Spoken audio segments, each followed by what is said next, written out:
Hello friends, வணக்கம். Welcome to Anitha's healthy kitchen. இன்னைக்கு நம்ம கிச்சனில் வீட்லேயே எப்படி கடையில் கிடைக்கிற மாதிரியான கெட்டியான டேஸ்டியான தயிர் செய்யலாங்கிறத பார்க்க போகிறோம். வீட்டில் நல்ல கெட்டியான தயிர் இருந்தால் அதை வச்சு நம்ம தயிர் சாதம், தயிர் பச்சடி, தயிர் சேமியா, தயிர் வடை, நார்த் இந்தியன் லஸ்ஸி, இந்த மாதிரி நிறைய ரெசிபிஸ் பண்ணலாம். இப்போது அந்த தயிர் எப்படி வீட்லேயே நல்ல கெட்டியாக டேஸ்டியாக செய்யலான்னு பார்க்கலாம். ஃபஸ்ட்டு நம்ம பாலை நல்லா காய்ச்சி எடுத்துக்கணும். சரியாக காயாத பாலில் நம்ம தயிர் ஊற்றினோம்னா தயிர் நூல் நூலாக வரும். பால் காய்ச்சறப்ப நம்ம இந்த மாதிரி ஏதாவது கரண்டியை வச்சு இந்த மாதிரி கலந்து விட்டுட்டே இருக்கணும். அப்போ தான் பால் ஆடை அது மேலே தங்காது.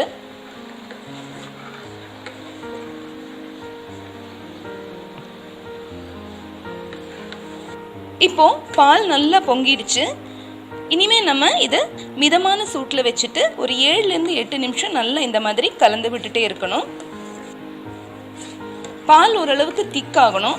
அதுக்காக தான் நம்ம 7-8 நிமிஷம் இந்த மாதிரி கலந்து விடுறது.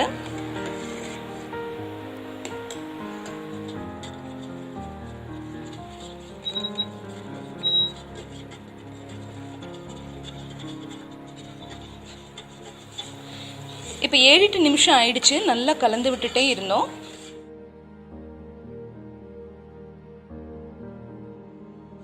பால் இருந்த தண்ணி எல்லாம் போய் பால் ஓரளவுக்கு திக்காயிடுச்சு.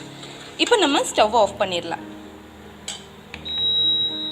இப்போ இந்த பாலை நம்ம ஆற வைக்கலாம்.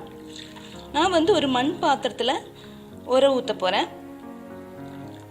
அதனால நான் மண் பாத்திரத்தில் மாற்றிட்டேன். இந்த பால் ரொம்ப சூடாக இருக்கக்கூடாது. நம்ம ஒரு லேசான சூட்டில் இருக்கும்போதே நம்ம ஊற்றணும். அது வரைக்கும் நம்ம இந்த பாலை அப்படியே வச்சிடலாம். இப்போ பால் தேவையான அளவு நல்லா ஆறிடுச்சு. ரொம்ப சூடாக இருக்கக்கூடாது. ஒரு லேசான சூட்டில் இருக்கும்போதே நம்ம இதை ஊற்றணும்.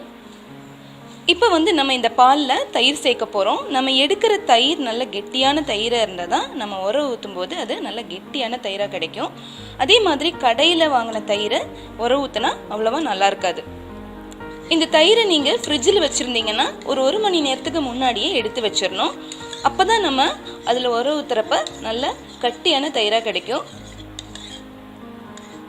இப்போ இதுலேருந்து ஒரு ஸ்பூன் மட்டும் நம்ம தயிரை இதில் சேர்த்துக்கலாம்.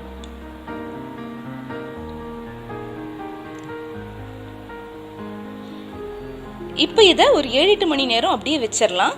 நல்ல கெட்டியான தயிராக அது செட் ஆயிரும்.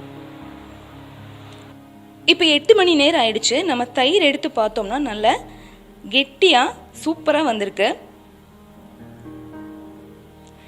வெயில் காலங்கிறதுனால தான் நான் மண் பாத்திரம் எடுத்திருக்கேன். மண் பாத்திரத்தில் நம்ம ஊற்றி வைக்கும்போது ஓவராக புளிப்பாகாது. அளவான புளிப்போட நல்ல டேஸ்ட்டாக இருக்கும் தயிர். அதே மழைக்காலம் அல்லது குளிர்காலமாக இருந்தால் தயிர் சீக்கிரமாக செட் ஆகாது. ரொம்ப நேரம் எடுத்துக்கும் தயிர் உரையிறதுக்கு. அந்த மாதிரி நேரத்தில் ஹாட் பேக்கை யூஸ் பண்ணிக்கலாம். ஹாட் பேக்கில் 5 to 6 ஹவர்ஸில் நமக்கு தயிர் நல்ல கெட்டியாக வந்துடும். இந்த வீடியோ உங்களுக்கு யூஸ்ஃபுல் நினச்சிங்கன்னா நீங்கள் கண்டிப்பாக ட்ரை பண்ணி பாருங்கள். அதோடு உங்கள் ஃப்ரெண்ட்ஸுக்கும் ரிலேட்டிவ்ஸுக்கும் ஷேர் பண்ணுங்கள். மறுபடியும் அடுத்த ஒரு வீடியோவில் உங்களை சந்திக்கிறேன்.